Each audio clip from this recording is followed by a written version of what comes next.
բնակիչներ, չնայած նրան, որ այստեղ գտնվող որոշ անձինք փորձում են տեխնիկական խնդիրներ առաջացնել, մեր հավաքը շարունակվելու է եւ մեր ձայնը չի լռելու։ Նիկոլ Փաշինյանը մի մարդ է, որը իշխանության եկավ բազմաթիվ խոստումներով, բայց այս 8 տարիների ընթացքում նա ոչ միայն դրժեց իր խոստումները, այլև հերթով կատարեց այն ամենը, ինչը նախկինում քննադատում էր որպես ընդդիմություն։ Վերջին բանը, որ նա արեց, դա ընտրություններ կեղծելն էր։ 20 թվականին Նիկոլ Փաշինյանը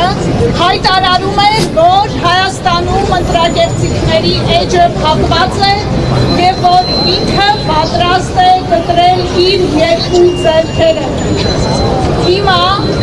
մենք այսօր սահմանադրական դատարանի առջև ենք, որովհետեւ Հայաստանում Նիկոլ Փաշինյանը ընտրություններ է կեղծել։ Շուրջ 100,000 քաղաքացու ձայների հետ կապված կան լրջագույն հարցեր ու կասկածներ։ Արդյոք պատահական է, որ 80,000 քաղաքացու անձնագրերը նույնականացնող սարքը չի ճանաչել։ Արդյոք պատահական է, որ շուրջ 18,000 գաղտնի փակ ցուցակով քվեարկողներ են եղել, որոնց նկատմամբ 0 հանրային վերահսկողություն է եղել։ Այս թվերը, եթե գումարում ենք, ստանում ենք 100,000 քաղաքացու ձայն։ Սա հենց այն թիվն է, որով իբրև թե այս փոքրիկ խմբակը առաջ է անցել քաղաքական ընդդիմությունից։ Սիրելի քաղաքացիներ, հիմա եկեք միասին չխոսենք։ Պատահական են արդյոք այս համընտրումները, թե վստահ եմ, դուք էլ համաձայն եք, որ ոչ։ Հայաստանում Նիկոլ Փաշինյանը փորձում է հաստատել բռնապետություն։ Այսօր հայտնի դարձավ, որ կառավարությունը հիմա էլ մտադիր է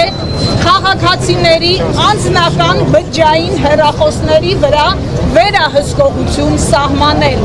Մասնագետները արդեն ահազանգում են, որ սա լրջագույն խնդիր է ու սա հերթական միջոցն է